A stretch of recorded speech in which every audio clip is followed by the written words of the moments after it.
প্রতিবার স্বাধীনতা দিবস আসে, স্কুল কলেজে মঞ্চ সাজানো হয়, চারিদিকে ব্যাপক উন্মাদনা ও উৎসাহ চোখে পড়ে। আর ঠিক তার পরের দিন রাস্তায় জাতীয় পতাকাগুলো ধুলোয় পড়ে গড়াগড়ি খায়। যে বড় বড় কথাগুলো বলা হয়েছিল তার কোনো নাম নিশানাও থাকে না। ভারত কি চিরকালই পরাধীন ছিল বলুন না?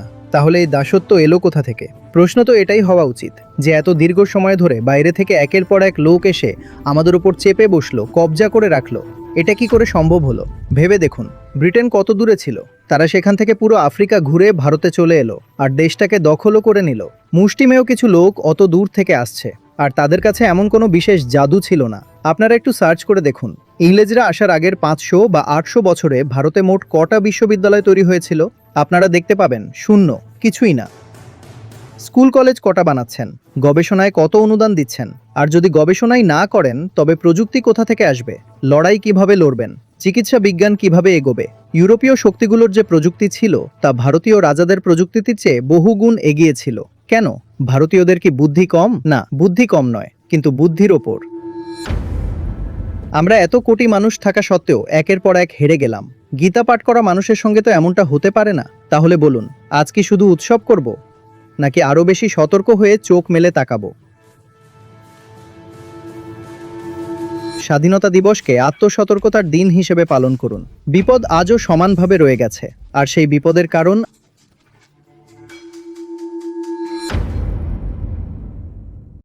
প্রণাম আচার্যজি। আমার নাম কমলেশ। আমি রাজস্থানের উদয়পুর থেকে এসেছি স্যার। আমার প্রশ্নটি স্বাধীনতা দিবসকে নিয়ে। স্বাধীনতা দিবস আসে, আমি যদি আমার গ্রাম থেকে শুরু করি। স্কুলে স্কুলে মঞ্চ সাজানো হয়, ধুমধাম করে উদযাপন হয়, প্রচুর উৎসাহ চোখে পড়ে। একটু বাইরে বেরিয়ে মহকুমা বা কলেজ স্তরে দেখলে সেখানেও বিশাল আয়োজন, র্যালি বেরোয়, হর ঘর তিরঙ্গা অভিযান চলে, দেশপ্রেমের স্লোগান ওঠে। সেদিন তো দেশের জন্য অপার উৎসাহ দেখা যায়। আমরা দেশকে বদলে দেব। দেশের অগ্রগতির জন্য কত প্রতিজ্ঞা নেওয়া হয়, কত বড় বড় কথা বলা হয়। কিন্তু ঠিক তার পরের দিনই দেখি রাস্তায় জাতীয় পতাকা পড়ে আছে। আগের দিনের কথাগুলোর কোনো চিহ্নও আর থাকে না।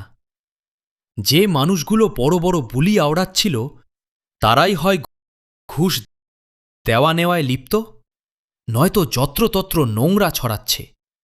এমন সব কাজ করছে যা দেশকে ভেতর থেকে ফাঁপা করে দিচ্ছে। তাই আমি বুঝতে চাইছিলাম, প্রকৃত দেশপ্রেম আসলে কেমন হওয়া উচিত? আমাদের এই স্বাধীনতা দিবস কিভাবে পালন করা উচিত?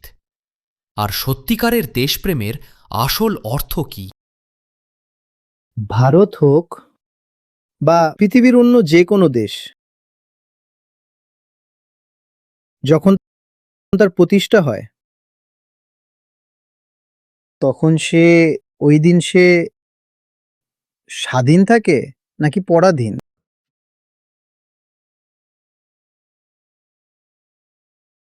স্বাধীন নাকি পরাধীন? চলুন আরো কাছ থেকে শুরু করি। একজন মানুষ, ঠিক আছে, একজন মানুষের স্বাভাবিক অবস্থাটা কি? মুক্তি নাকি দাসত্ব? স্বাভাবিক, ঠিক। একইভাবে যদি কোনো রাষ্ট্র যখন গড়ে ওঠে, তো যেরকমটা কিছুজন বললেন যে শুরুতেই সে স্বাধীনই থাকে, স্বাধীন না হলে তার অস্তিত্বই বা আসতো কিভাবে? স্বাধীনতা হলো এক ডিফল্ট।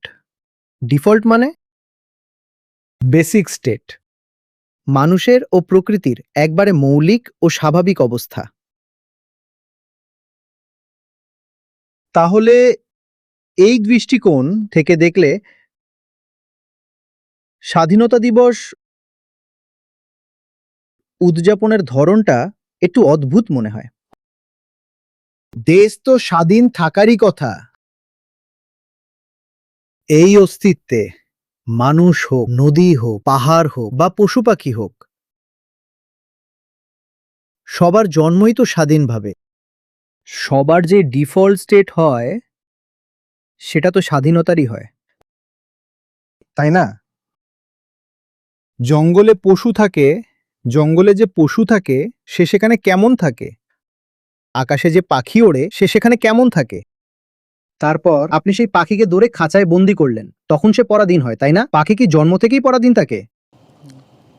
তাকে পরাধীন বানাতে হয়, বানাতে হয় না?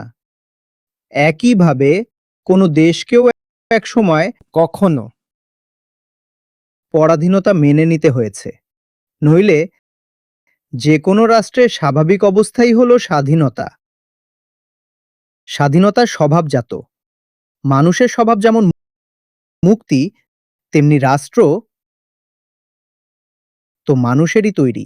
মানুষের স্বভাব যদি মুক্তি হয়, তবে রাষ্ট্রের স্বভাবও মুক্তি, স্বাধীনতা। মানুষের জন্য যা মুক্তি, রাষ্ট্রের জন্য তা স্বাধীনতা। তাহলে আমরা কি শুধু বলবো আমরা সবরা স্বাধীনতা অর্জন করেছি, চলো উৎসব করি?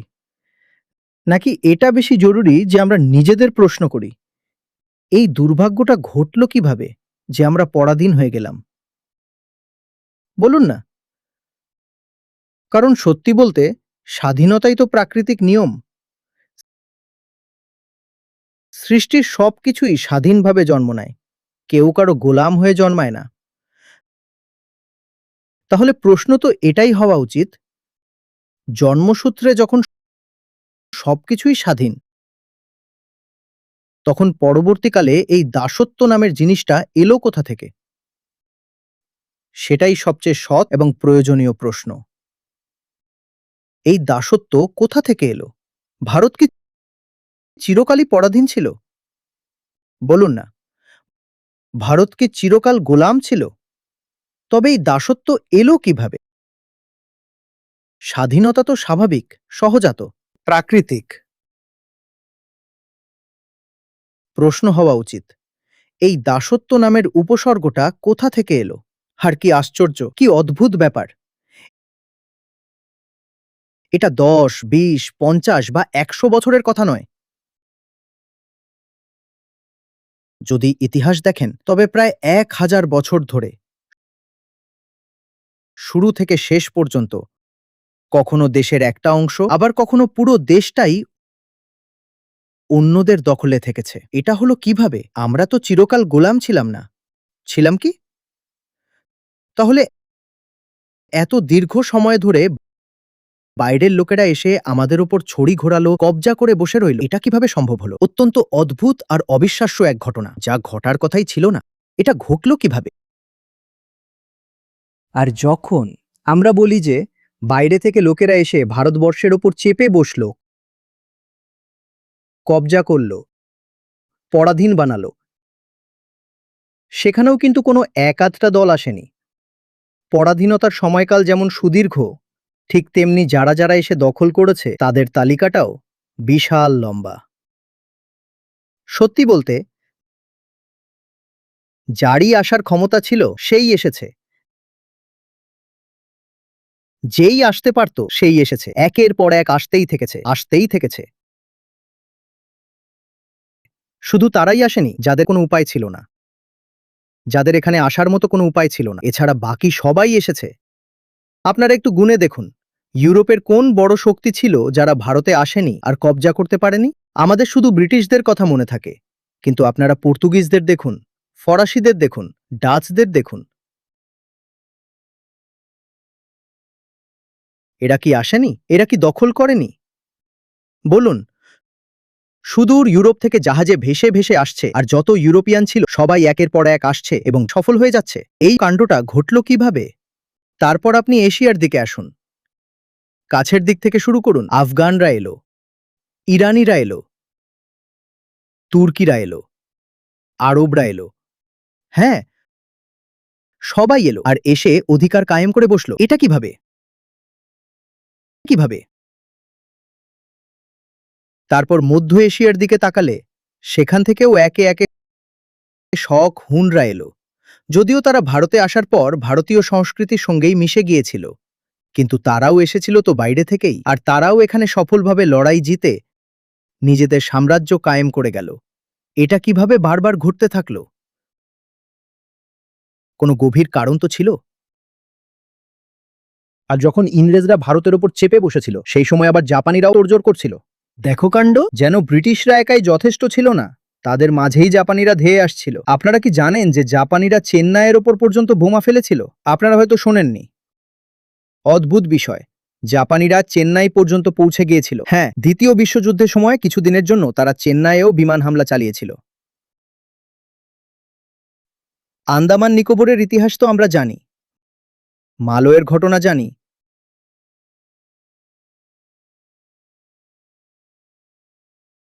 বার্মার কথাও জানি।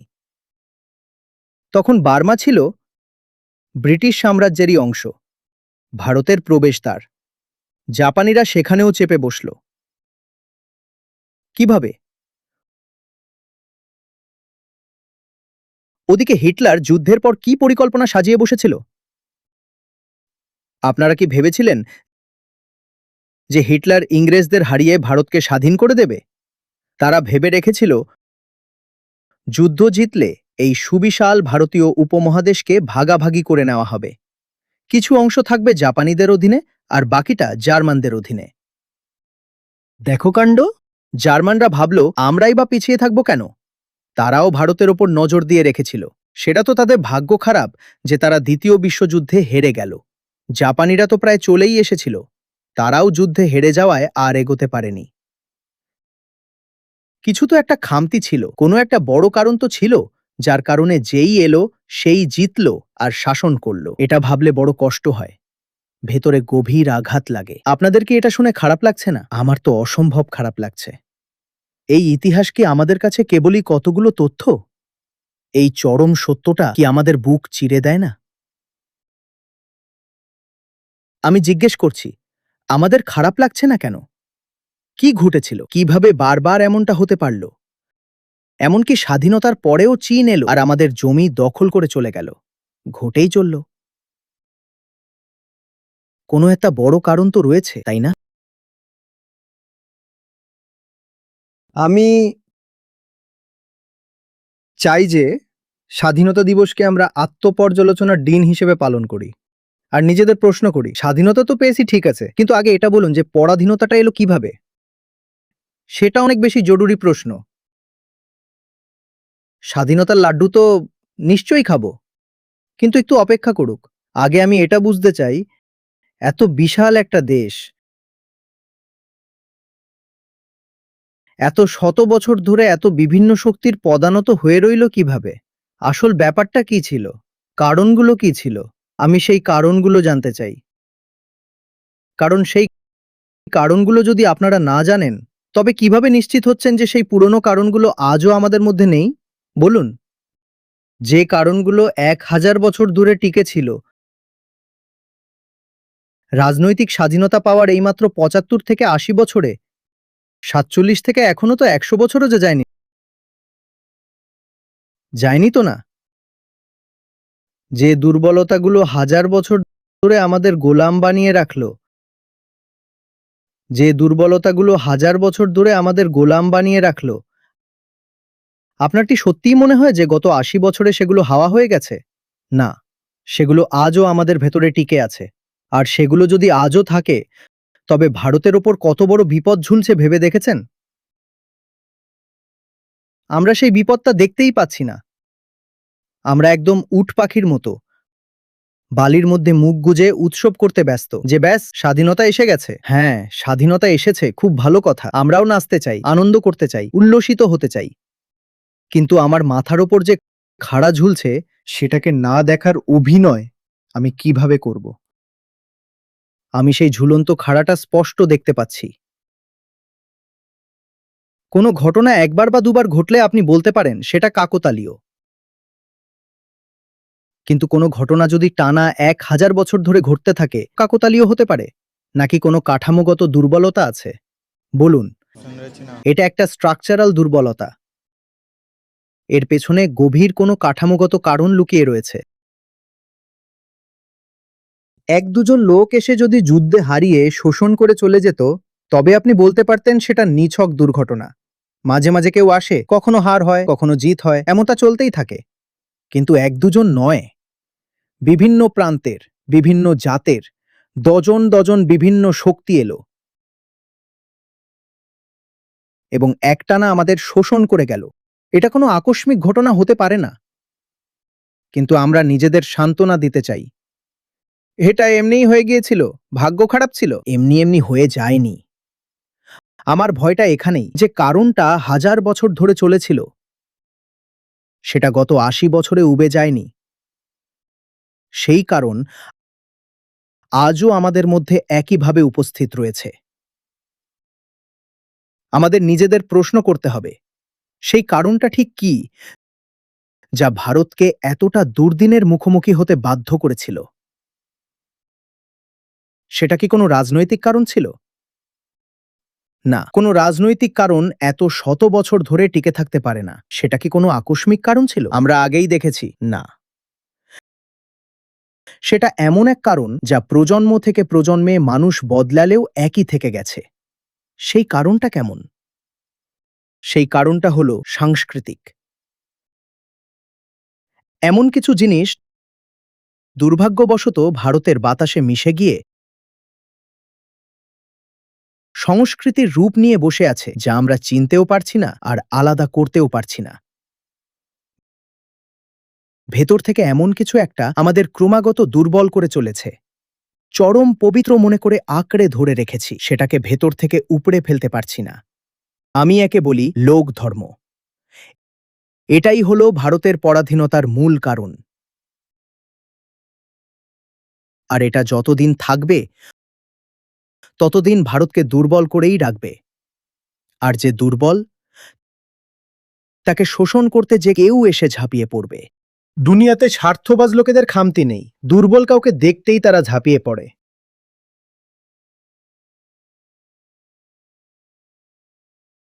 তেজহীন মানুষদের নিয়ে কি কোনো তেজস্বী রাষ্ট্র তৈরি হতে পারে? দুর্বল নাগরিকদের নিয়ে কি একটি বলশালী দেশ গড়ে তোলা যায়? আর মানুষের আসল বল হল প্রকৃত ধর্ম। প্রকৃত ধর্ম। ভারত প্রকৃত ধর্মের জায়গায় এই লোক ধর্ম নামের যে ছেলেখেলা চালিয়ে এসেছে, আমার ভয় হয় আমরা কি তারিদি শাস্তি পাইনি? নায়মাত্মা বলহীনেন লভ্য। আত্মা আর শক্তির গভীর সম্পর্ক রয়েছে। আর যেখানে আত্মার সংজ্ঞায় বিকৃত করে দেওয়া হয়েছে, সেখানে শক্তি বাঁচবে কিভাবে? তবে দেশের বল থাকবে কিভাবে? বল থাকবে কিভাবে?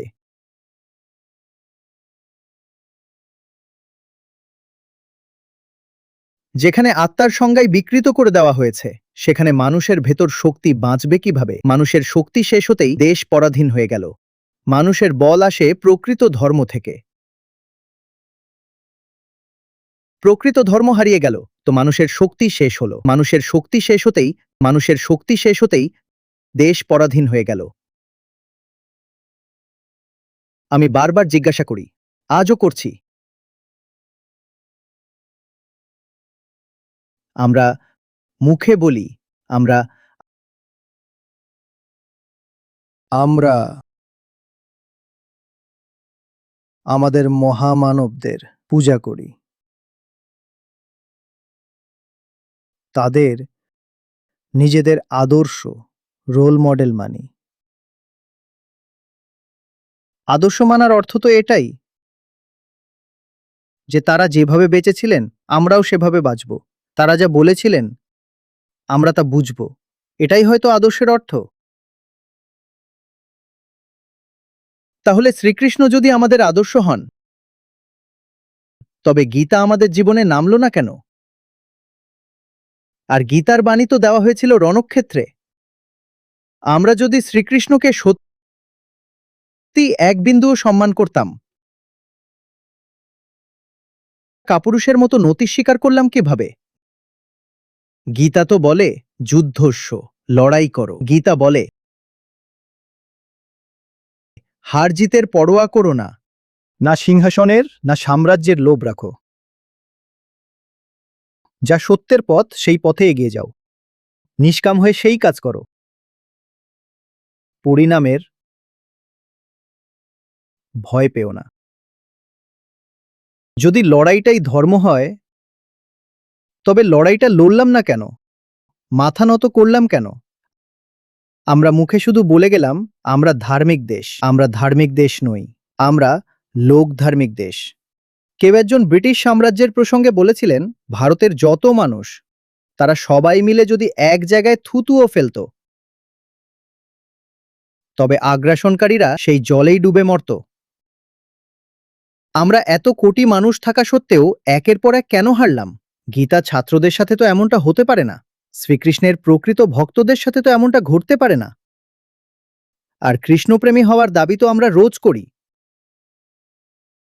সেই দাবি আসলে সম্পূর্ণ মিথ্যে। শ্রীকৃষ্ণ মানে গীতা, গীতা মানে আত্মজ্ঞান, আর আত্মজ্ঞান মানে জীবনের কোনো লড়াই থেকে পালিয়ে না যাওয়া। মরতে পারি, হার মানব না। মরতে পারি, কিন্তু হার মানব না। মুষ্টিমেয় কিছু লোককে নিজেদের ওপর ছড়ি ঘোরাতে দেব না। কিন্তু এটা আপনি তখনই বলতে পারবেন যখন আপনি জানবেন যে আপনার জীবন সম্পূর্ণ ধর্মের ওপর প্রতিষ্ঠিত। তখন আপনি বলবেন, আমার জীবন নিছক, আমার স্বার্থের জন্য নয়, আমার জীবন ধর্মের জন্য। তাই আমার পরাজয় মানে ধর্মের পরাজয়।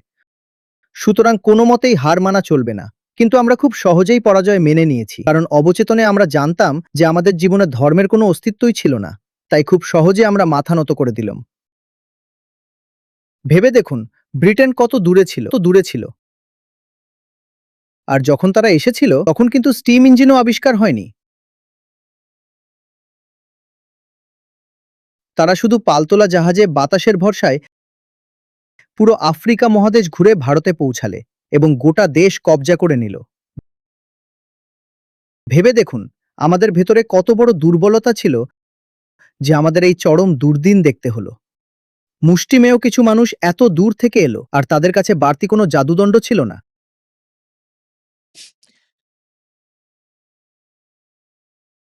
স্টিম ইঞ্জিন তো আসেনি, আর ইলেকট্রিসিটি তো অনেক দূরের কথা। কিচ্ছু জানা নেই।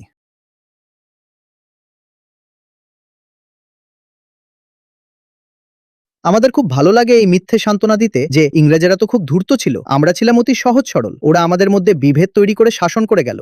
আরে এত সহজে কিভাবে বিভেদ তৈরি করে দিল? যেখানে সত্য থাকে সেখানে বাইরের কেউ এসে এভাবে ফাটল ধরাতে পারে না। এত নিষ্পাপ সাদার নাটক করবেন না। এত সহজে যদি কেউ এসে আমাদের মধ্যে বিভেদ তৈরি করে দেয়, আমাদের মধ্যে সত্যও ছিল না। তারা তো সরাসরি ঘুষ দিয়ে কাজ হাসিল করেছে। পলাশির যুদ্ধ তো ইংরেজেরা সরাসরি ঘুষ দিয়ে কিনে নিয়েছিল। আপনারা জানেন, ইতিহাসে পলাশির যুদ্ধকে জয়ী যুদ্ধ বলা হয় না, বলা হয় কেনা যুদ্ধ। The British bot the battle of Plassey.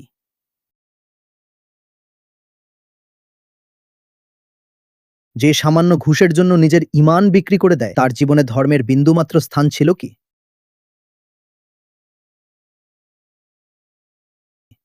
তারপরে বক্সারের যুদ্ধ হলো। সেখানে তিনজন বড় রাজা একত্রিত হলেন। সেখানে আসল লড়াই হয়েছিল, কিন্তু সেই তিন রাজার নিজেদের মধ্যেই ছিল চরম রেষারেষি। তারা প্রত্যেকে শুধু নিজের নিজের ক্ষুদ্র স্বার্থ দেখছিল। রাষ্ট্র, ধর্ম বা সত্যের প্রতি কারো কোনো দায়বদ্ধতা ছিল না। ইংরেজরা তাদেরও হারিয়ে দিল। আমরা কি সত্যিই গীতার দেশ? আমরা কি সত্যিই ধর্মের দেশ? আমরা কেবল লোক ধর্মের দেশ। আর সেই লোক ধর্ম আজও আমাদের সমাজে চেপে বসে আছে। তাহলে বলুন, সেই বিপদের খাড়া আজও আমাদের মাথার উপর ঝুলছে কি ঝুলছে না? বাইরের আগ্রাসনকারীদের দোষ তো নিশ্চয়ই আছে। তারা তো আমাদের জড়িয়ে ধরতে আসেনি, তারা শোষণ করতেই এসেছিল। আগ্রাসনকারীদের দোষ তো নিশ্চয়ই আছে, কিন্তু আমরা কি আমাদের নিজস্ব দুর্বলতা, আমাদের ভেতরের ভণ্ডামি আর অসততা নিয়ে কোনো কথা বলবো না? বলুন, অতীতের সেই দুর্বলতা যদি অতীতেই শেষ হয়ে যেত, আমার কোনো মাথা ব্যথা থাকতো না। কিন্তু সেই অতীত তো আজও অতীত হয়নি। আমরা বহু ক্ষেত্রে আজও ঠিক তেমনই রয়ে গেছি, যেমনটা ষোড়শ, সপ্তদশ বা অষ্টাদশ শতাব্দীতে ছিলাম।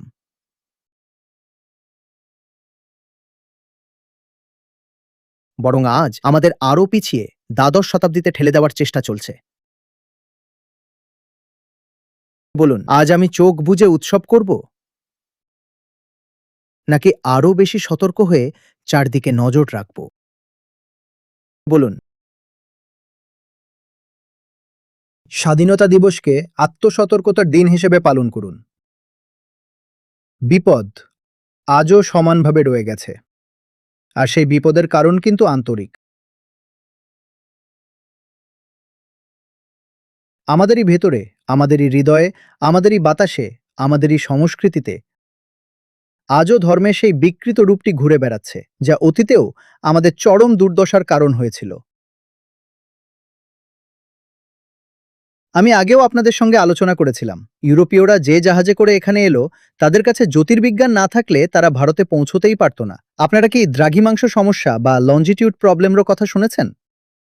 যখন আপনি সমুদ্রে যাত্রা করেন, নিজের সঠিক অবস্থান জানতে দুটি জিনিস লাগে, অক্ষাংশ এবং দ্রাঘিমাংশ।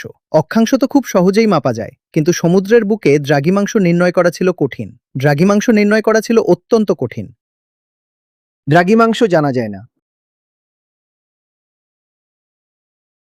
আর দ্রাঘিমাংশ না জানলে আপনি বুঝতেই পারবেন না যে আপনি ঠিক কোথায় আছেন।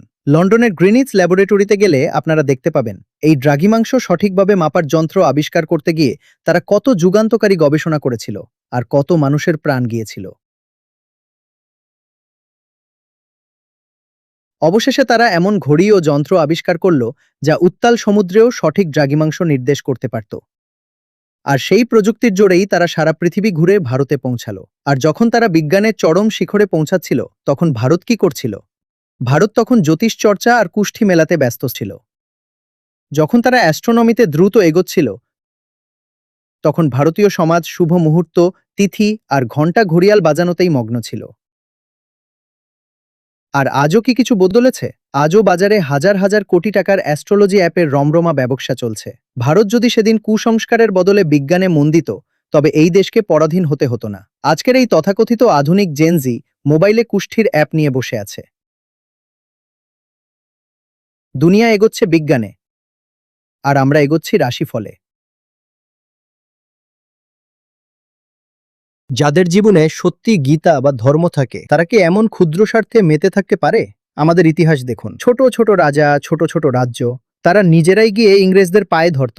প্রতিবেশী রাজাকে হারাতে হবে, এসো আমাদের সাহায্য করো। এটা কি কোনো ধার্মিক চেতনার লক্ষণ? আর আজও কি আমাদের অবস্থা ঠিক তেমনই নয়? জাতিভেদ প্রথায় সমাজকে চরম নোংরাভাবে বিভক্ত করে রাখা হয়েছিল।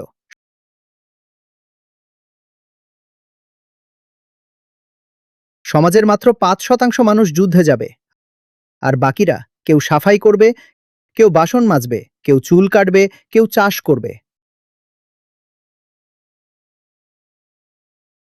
একটি দেশের ৯৫% মানুষকে যখন আপনি যুদ্ধের ময়দান ও রণকৌশল থেকেই দূরে সরিয়ে রাখলেন, তখন সেরা যোগ্য মানুষ আপনি কিভাবে খুঁজে পাবেন? সৈন্যবাহিনী তৈরি হবে কিভাবে? আর তৈরি হলেও সেখানে কি প্রকৃত যোগ্যতার কোনো কদর থাকবে? আর কেন এমনটা করা হলো?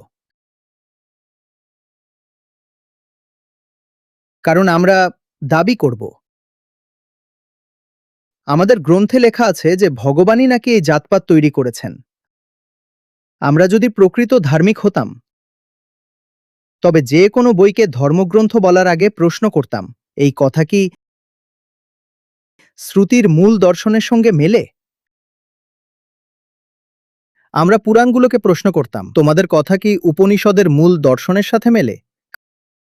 কারণ এটাই নিয়ম যে স্মৃতিগ্রন্থ, যার মধ্যে পুরাণ ইত্যাদিও পড়ে, স্মৃতিগ্রন্থের কেবলমাত্র সেই কথাগুলোই গ্রাহ্য হবে যা শ্রুতির, উপনিষদের থেকে মেলে। স্মৃতির এমন যে কোনো কথা যা শ্রুতির সাথে মেলে না, তা আমাদের নির্দ্বিধায় অস্বীকার করতে হবে। এটাই সনাতন ধর্মের নিয়ম। কিন্তু শ্রুতি সম্পর্কে তো আমাদের কোনো ধারণাই নেই। লোক ধর্ম পুরোটাই স্মৃতিগ্রন্থ ভর করে চলে। সত্য এবং বাস্তব তথ্যকে যখন আপনি মূল্য দেবেন না, তখন আপনার ধর্ম দাঁড়িয়ে থাকবে অন্ধ কল্পনার ওপর। আর বাস্তবকে গুরুত্ব না দিলে আপনি কোনোদিন বিশ্ববিদ্যালয়ে বিনিয়োগ করবেন না। আর নতুন বিশ্ববিদ্যালয় না বানালে জ্ঞান বিজ্ঞান আসবে কোথা থেকে? ইউরোপীয় শক্তিগুলোর যে প্রযুক্তি ছিল, তাদের প্রযুক্তি ছিল, এগুলো ভারতীয় রাজার থেকে অনেক উন্নত ছিল। তাদের বন্দুক, কামান, জাহাজ, সবকিছু, ত্রিকোণমিতি, মানচিত্রবিদ্যা, কার্টোগ্রাফি, সবকিছুতেই তারা ভারতীয় রাজাদের চেয়ে বহুগুণ এগিয়ে ছিল। কেন? ভারতীয়দের কি বুদ্ধি কম ছিল? না, কিন্তু বুদ্ধির ওপর লোকধর্ম জমেছিল। যে অর্থ দিয়ে বড় বড় বিশ্ববিদ্যালয় তৈরি ও গবেষণা হওয়া উচিত ছিল, সেই রাজকোষের সমস্ত টাকা ঢালা হচ্ছিল ভিত্তিহীন আচার অনুষ্ঠান আর কুসংস্কারে। রাজারা গ্রামের পর গ্রাম দান করে দিচ্ছিলেন কাদের? যারা অন্ধবিশ্বাস ছড়াচ্ছিল তাদের। এটাই ছিল আমাদের দাসত্বের আসল কারণ। ইংরেজরা আসার আগের 500 বা 800 বছরে ভারতে মোট কটা আধুনিক বিশ্ববিদ্যালয় খোলা হয়েছিল? খুঁজে দেখুন, একটিও না, একটিও না।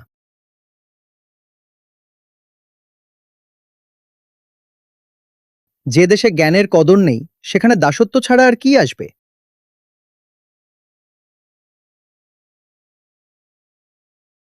মুঘল সম্রাটদের নিয়েও বড় বড় কথা বলা হয়।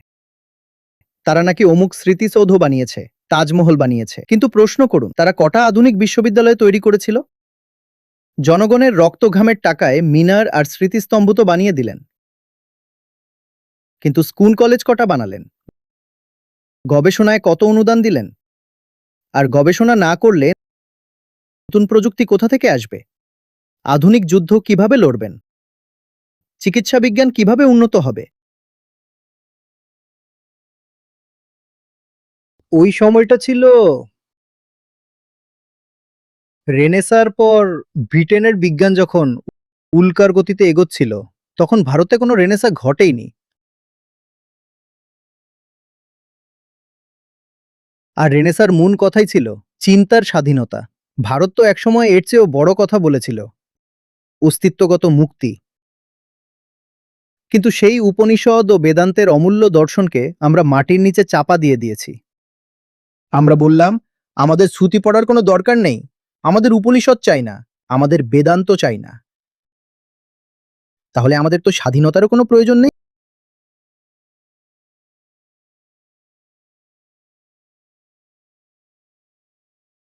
ম্যাকলের নাম আপনারা শুনেছেনই। সে ভারতীয় শিক্ষার ওপর চরম এক ব্যঙ্গ করেছিল, যার আঘাত আজও আমাদের বুকে লাগা উচিত। সে বলেছিল, তৎকালীন পুরো ভারতের যাবতীয় গ্রন্থ ও জ্ঞানের যা সম্মিলিত রূপ, লন্ডনের একটি সাধারণ স্কুলের 10ম শ্রেণীর মেয়ের জ্ঞান তার চেয়েও বেশি। আমরা হয়তো মেকলের কথায় ক্ষুব্ধ হব,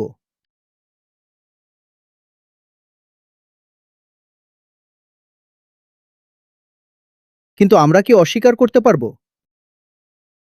কারণ আমরা জ্ঞান চর্চা ছেড়ে কেবল কল্পনায় মেতেছিলাম যে এই পূজাপাঠ করলে স্বর্গলোক পাওয়া যাবে, ওই নিয়ম মানলে পুণ্য হবে। আত্মজ্ঞানের কোনো প্রয়োজনই ছিল না।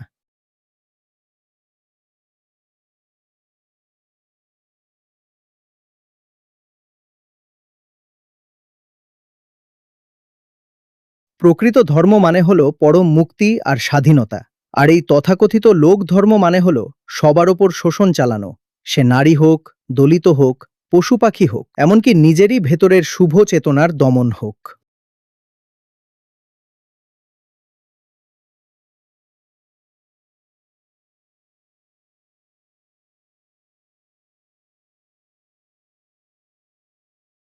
আমরা যখন লেগে আছি ভূত প্রেত, জাদুটোনা আর ধর্ম জাতপাত ভিত্তিক রাজনীতি নিয়ে মেতে রয়েছি, তখন ওদিকে উত্তর সীমান্তে চীন এগিয়েই চলেছে, এগিয়েই চলেছে, ক্রমাগত বহুদূর এগিয়ে গেছে। আর এই অগ্রগতি বিশেষ করে ঘটেছে গত 25 থেকে 30 বছরে। 1990-এর দশকেও ভারত আর চীন একেবারে পাশাপাশি অবস্থানে ছিল, কিন্তু গত 25 থেকে 30 বছরে চীন কত দূর এগিয়ে গেল। এখন সে যখন সীমান্ত পেরিয়ে ভেতরে ঢুকে আসবে, তখন আপনি কি করবেন? সেখানে কি মন্ত্র মারবেন, ছাই ছুঁড়ে মারবেন? তাকে কি বলবেন, আগে তোমাদের জাত কি সেটা বলো? তাকে কি গিয়ে বলবেন, তোমাদের তো পরাজয় নিশ্চিত, কারণ তোমরা তো কোনো শুভ মুহূর্ত বা তিথি দেখে যুদ্ধ করতে আসোনি? সামনে যখন আক্রমণকারী চলে আসছে, তখন কি তার কুষ্ঠি চেয়ে বাবাজির কাছে যাবেন, যে তাকে কিভাবে বশীকরণ করা যায়? কি করবেন তখন?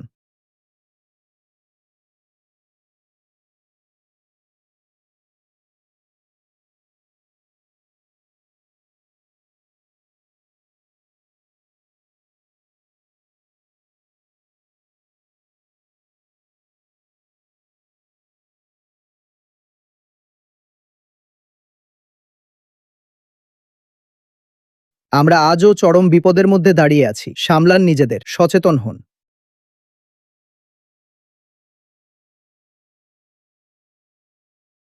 আর সবচেয়ে বড় শত্রু কিন্তু কোনো পাশের বাড়িতে বসে নেই। সবচেয়ে বড় শত্রু আমাদের নিজেদের মনের ভেতরেই বসে রয়েছে।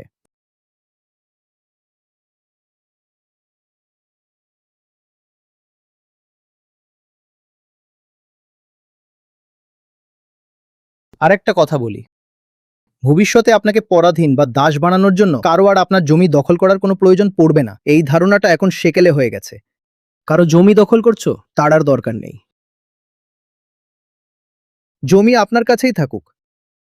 আপনি নিজেই নিজের জমিতে তাদের হাত জোর করে আমন্ত্রণ জানাবেন,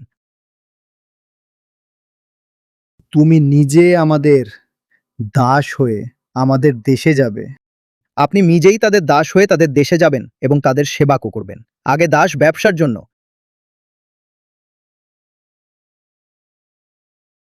কারো জমি দখল করছো, তার আর দরকার নেই। শিকল পরিয়ে জাহাজে করে দাসদের ধরে নিয়ে যেতে হতো, দেখতেই খারাপ লাগতো।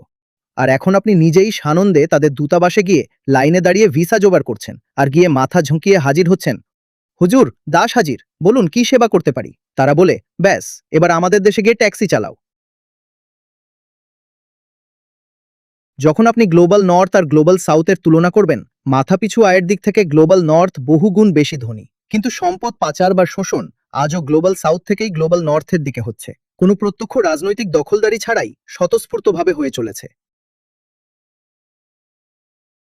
যখন ভারত সরাসরি পরাধীন ছিল, তখন যে সম্পদ লুণ্ঠন হতো তা তো আমরা জানি। সেই ড্রেন অফ ওয়েলথ আজও চলছে, বিভিন্ন চুক্তি আর বাণিজ্যিক সমঝোতার মারফত। কারো আর আপনার মাটি দখল করার দরকার নেই। এখন আপনি স্বেচ্ছায় গিয়ে আত্মসমর্পণ করবেন আর বলবেন, আমি নিজেই হেঁটে এসেছি আপনাদের দাসত্ব করতে।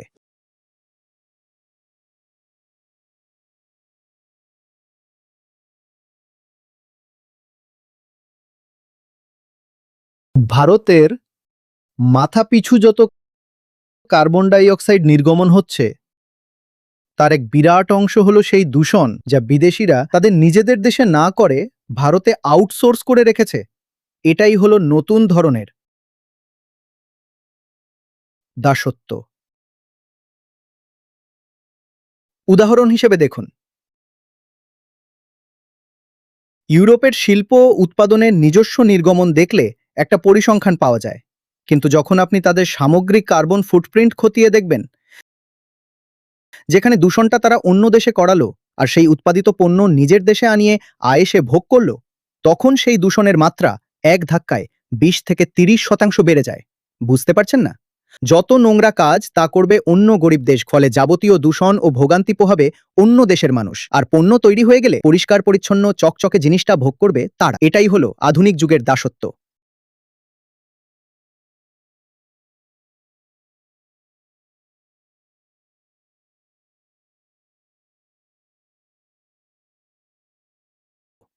আর এর একমাত্র স্থায়ী সমাধান হলো সবার জন্য আত্মজ্ঞান, mass based education of the self.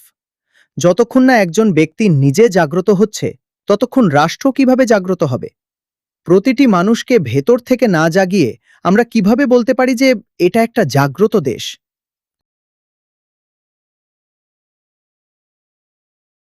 কথা কি বুঝতে পারছেন?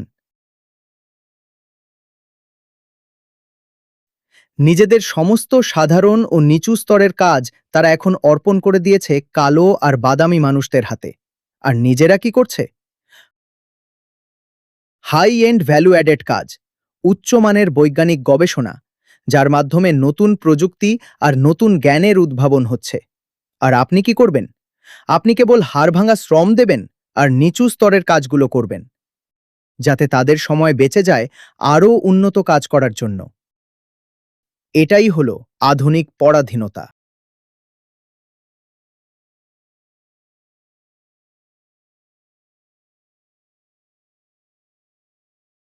আর এতে কেউ তাদের খারাপও বলবে না, কারণ আপনি তো নিজের ইচ্ছেতেই যাচ্ছেন আর বিনিময়ে টাকাও পাচ্ছেন।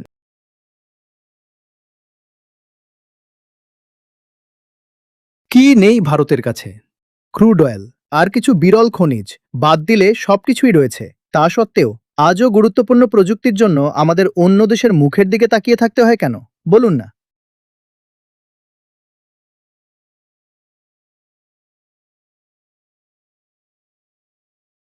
কারণ আমাদের ভেতরে আজও এমন কিছু একটা বসে আছে যা স্বাধীন নয়। সে অনুকরণ ও নকল করার মধ্যেই আরাম আর নিরাপত্তা খুঁজে পায়। সে বলে, ওরা করে ফেলেছে তো, ব্যাস ওটাই নকল করে নাও। ওরা করেছে মানে নিশ্চয়ই ঠিকই করেছে। ঠিক যেভাবে আমাদের লোকধর্ম বলে, নকল করো, পরম্পরা মেনে চলো। পরম্পরা মানে তো এটাই, পূর্বপুরুষ যা করেছে তুমিও অন্ধভাবে তাই করো, কারণ তুমি ছাড়া বাকি সবাই শ্রেষ্ঠ।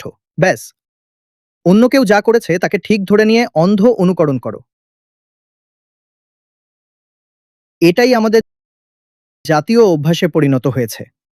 প্রযুক্তি তারা বানাবে, গবেষণা তারা করবে। আমাদের কাজ শুধু বড়জোর সেই প্রযুক্তির লাইসেন্স কিনে আনা।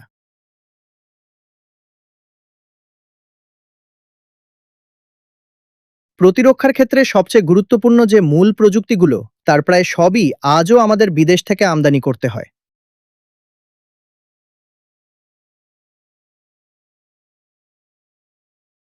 বিশ্ব যেখানে সিক্স জেনারেশন ফাইটার জেটে পৌঁছে গেছে, আমাদের কাছে ফোর্থ জেনারেশনের একটা নিজস্ব ইঞ্জিন পর্যন্ত নেই। আর ইঞ্জিন নেই মানে কি? ইঞ্জিন আমদানি করতে হচ্ছে। যুদ্ধ শুরু হলে ওদেশ যদি ইঞ্জিন পাঠানো বন্ধ করে দেয়, আপনি কি করবেন? ইঞ্জিনের জ্বালানি আমদানি করতে হচ্ছে, ইঞ্জিনও আমদানি করতে হচ্ছে। সত্যিই যদি মরণপণ যুদ্ধ বাধে, লড়বেন কিভাবে? কত বড় ভয়ের কথা এটা! আমরা বিকল্প প্রযুক্তি নিজেরা কেন উদ্ভাবন করতে পারলাম না? গবেষণা করে নিজেদের ইঞ্জিন কেন বানাতে পারলাম না? কারণ অন্ধ ঐতিহ্য ও পরম্পরা আমাদের মনকে সম্পূর্ণ সৃজনহীন বানিয়ে দিয়েছে। যাকে আপনি বলে দেবেন অতীত থেকে যা চলে আসছে কেবল তাই মেনে চলো, সেই মানুষ কোনোদিন সৃজনশীল হতে পারে না।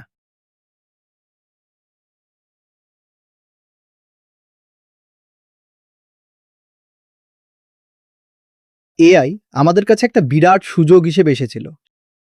সেই সুযোগটাও আমরা প্রায় পুরোটা হাতছাড়া করে ফেলেছি। এআই এর ময়দানেও আমেরিকা, ইউরোপ, এমনকি চীনও বহু যোজন এগিয়ে চলে গেল।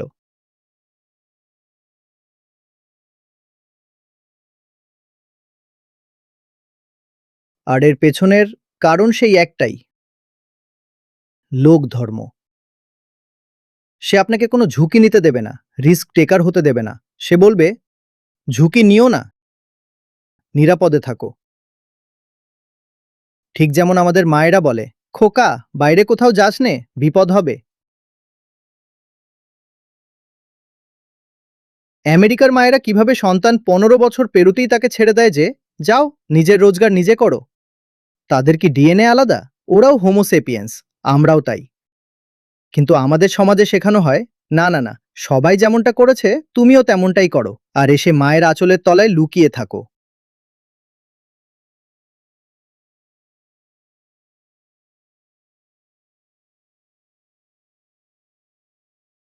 আর এই জিনিসটা নিয়ে আমরা আবার প্রচণ্ড গর্ব অনুভব করি। আমরা বলি, এটাই তো আমাদের গৌরবময় সংস্কৃতি। আরে গর্ব নিতে হলে উপনিষদ আর শ্রুতিতে গর্ব নিন। অর্থহীন সামাজিক সংস্কৃতিতে নয়। আর সংস্কৃতি নিয়ে তখনই গর্ব করবেন যখন সেই সংস্কৃতি শ্রুতির সত্যকে মেনে চলবে। কিন্তু আজ আপনারা যে সংস্কৃতি বানিয়ে রেখেছেন তাতে না আছে সনাতন সত্য, না আছে শ্রুতির দর্শন, কিচ্ছু নেই। এই বিকৃত সংস্কৃতির উপর আমি কিভাবে গর্ব করব? এত কেবল লোক ধার্মিক সংস্কৃতি, স্মৃতি।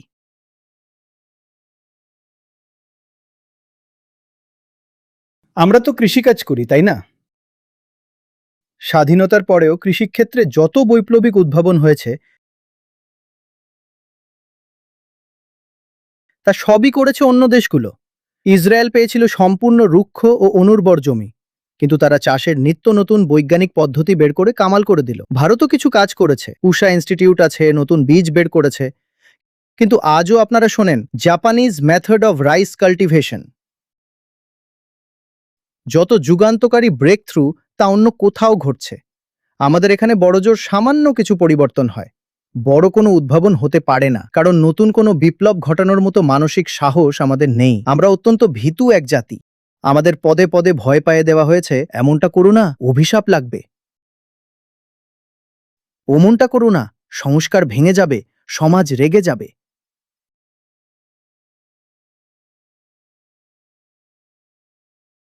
সেই প্রাচীন ভয় আমাদের মগজের গভীরে জেঁকে বসেছে।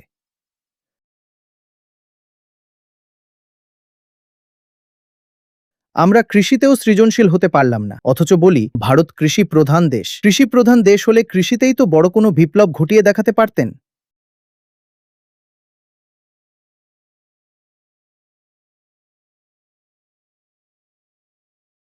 সেখানেও কিছু করেননি। হ্যাঁ, একটা বিষয় অবশ্যই আমরা এগিয়েছি, মাংস আর বিফ রফতানিতে আমরা সবার ওপরে উঠে গেছি। পৃথিবীর ১০০টি সবচেয়ে উষ্ণ শহর খুঁজলে তার সিংহভাগ পাবেন ভারতে। পৃথিবীর ১০০টি সবচেয়ে দূষিত শহর খুঁজলে তার প্রায় সবকটিই পাবেন ভারতে। এই দিকগুলোতেই আমরা এগিয়ে গেছি। আর এটা আমরা নিজেরাই নিজেদের সঙ্গে করেছি, এটা বাইরের কারো চক্রান্ত নয়। আর যতদিন না সাধারণ মানুষের মনস্তাত্ত্বিক কন্ডিশনিং বদলাচ্ছে ততদিন কোনো উন্নতি হতে পারে না। তাই বলছি, স্বাধীনতা দিবস নয়, একে পালন করুন আত্মসতর্কতার দিন হিসেবে।